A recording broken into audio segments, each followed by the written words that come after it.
आपकी महिमा अपरंपार है, सिर कटे को भी जिला दिया। ये कबीर, ये फकीर खुदा का बंदा है, कुदरती है, इतना कह करके विदा मांगता है और वो अपने आवास पर चल दिया। इतना कह करके सिकंदर की जन्म की बीमारी भी ठीक हो गई और साथ साथ में रामानंद जी का सिर भी जुड़ गया।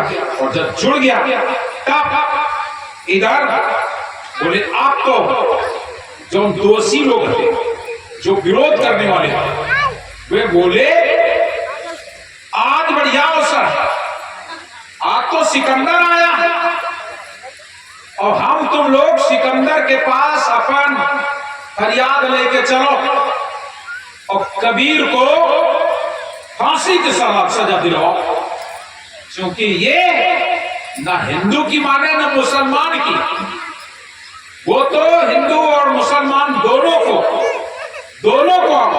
जो मर्जी आता से बोल जाता है और हम लोगों की हिम्मत नहीं पड़ती।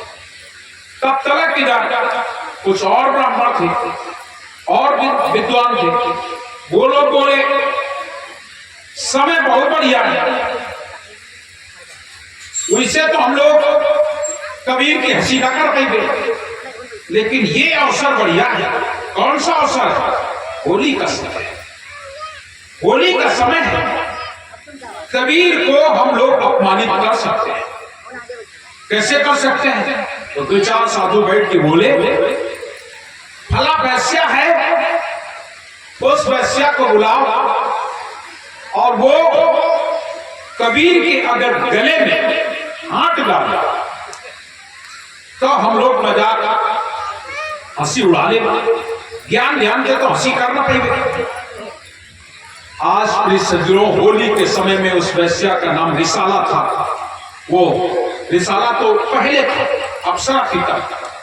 ये घटना त्रेता युग की, त्रेता युग में मुनींद्र कबीर का जब आगमन हुआ था तो उस समय पर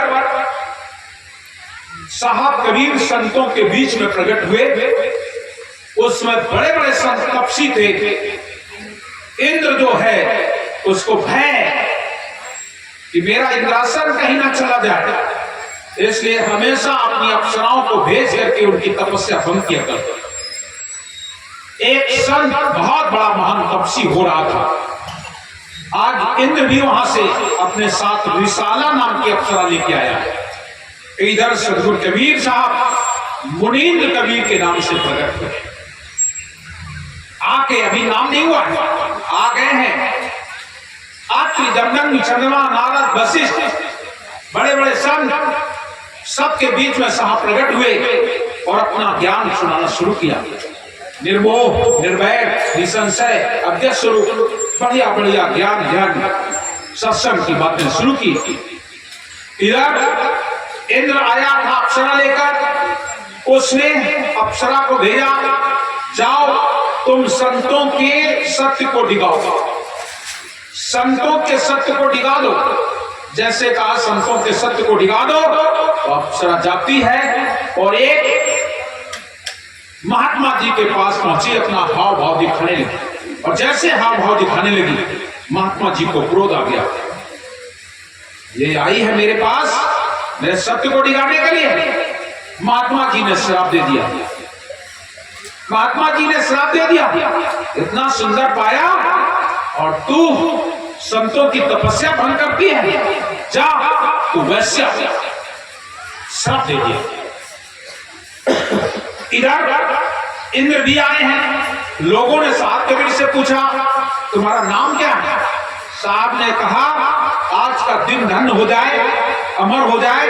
इंद्र भी आया है, मुनि भी है, इसलिए अपना नाम उन्होंने मुनींद्र बता दिया। मेरा नाम मुनींद्र है, मुनि और इंद्र के बीच में प्रकट हुए, इसलिए मेरा नाम मुनींद्र है। और जैसे मुनींद्र कबीर उनका नाम पड़ा, मुनींद्र कबीर लोग कहने लगे। और इतने में प्रिय सज्जनों, वो संत ने श्राप दे दिया। रिसाला नाम की अप्सरा रोते हुए आ गई। जब रोते हुए आई तो सदगुरु कबीर साहब ने उनको फटकार लगाई। किसको? संत को। संत होकर के और तुमने इसको श्राप दे दिया। किसी को श्राप देने का अधिकार क्या तुम्हारा? अपनी तपस्या में तुम आड़ू रहो ना, अपने आप को संभालो, और तुम अपने आप को ना संभाल सके और श्राप दे दिया वैश्या को, वैश्या को श्राप दे दिया। अब वैश्या चरणों में गिर गई, और जैसे चरणों में गिर गई साहब बोले जा, कोई बात नहीं, संतों का वचन तो हम डाल नहीं सकते, और वचन चाहे जाए फीका, साधु वचन पत्थर कर दिया, और वचन चाहे एक बार टल जाए, लेकिन संतों का वचन नहीं टलता है, वो नष्ट नहीं होता। इसलिए कलयुग में तुम जाओ वैश्या बनोगी, और तब हम तुम्हारा उद्धार कर देंगे, तब हम तुम्हारा उद्धार कर देंगे। इसलिए वही अवसर आज काशीपुरी में वैश्या बनी आकर के, इधर सारे ब्राह्मण लोग, सारे विद्वान लोग, महात्मा जन, सब जन बोले होरी के टाइम बढ़िया है, और होरी मतलब बात है बाबा द्यावर लागे, तो फिर कोनो बात नहीं, अब तो महात्मा जी है, और वही अप्सरा का बुलवाए, और अप्सरा के कहे तुम्हें कुछ नहीं करे का है, हम तुम्हें 5 रुपया देवे, ये पैसा ले लो पहले, बस एक काम कर दो का, तुम कबीर के गले में हाथ मत डाल दो, कबीर के गले में केवल हाथ डाल देना बस। और जैसे कहा कबीर के गले में हाथ डाल देना। आज इस घटना के पीछे एक और घटना है, मतलब ये घटना को पूरा करने के लिए एक घटना नहीं है, दूसरी एक और घटना। जब सदगुरु प्रथम इस पृथ्वी पर आए थे, तो लक्ष्मी जी गई थी साहब के पास, और लक्ष्मी जी के पास 4 हथियार है, मोहन, मारन, उच्चाटन और वशीकरण, चारों हथियार लेकर तैयार हुई। विष्णु भगवान पूछे कहां जा रही हो?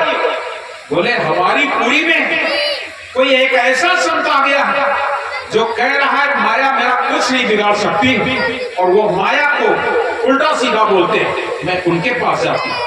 भगवान विष्णु ने ध्यान करके देखा, और जैसे ध्यान करके देखा तो देखा तो स्वयं सत्पुरुष आए हैं। विष्णु जी ने मना किया वहां मत जाना, वहां तेरे लायक कुछ नहीं है, उनका रोग नहीं टूटेगा, वहां मत जाना। लक्ष्मी बोली ऐसा कैसे हो सकता, इस दुनिया में जो आया मेरे फांसले सब फंसे, ऐसा कोई सगा नहीं जिसको हमने ठगा नहीं।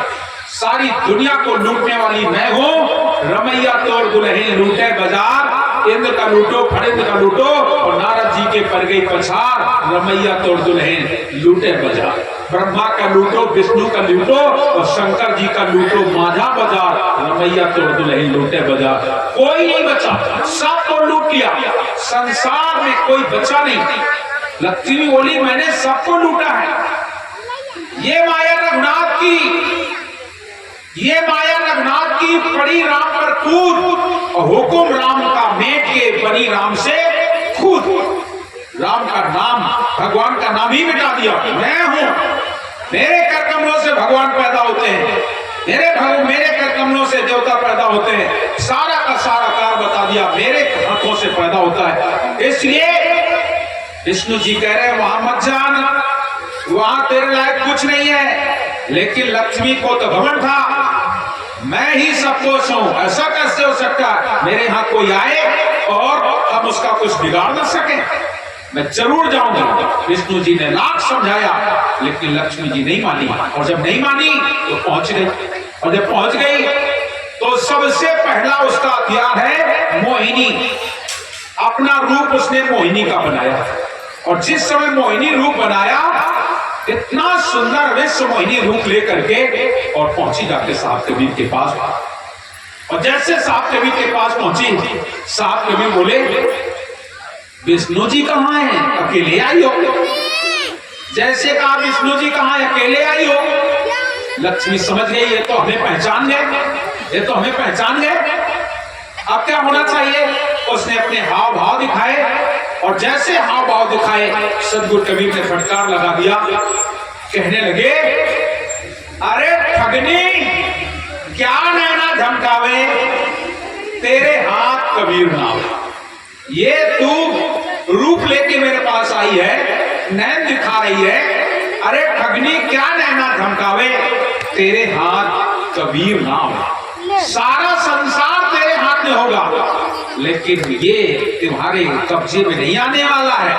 उसमें बताया गया है कद्दू काट के मृदंग बनावे, नींबू काट के मजीरा, अरे कद्दुआ का काट दो कब वो मृदंग नहीं बने, बन जाएगा। 2 दिन नहीं लगा, एक दिन में सूख के चिमड़ा हो जाए, सड़ जाए। शायद कभी कहा था जो तुम वो ना कर पावे वो कर ले।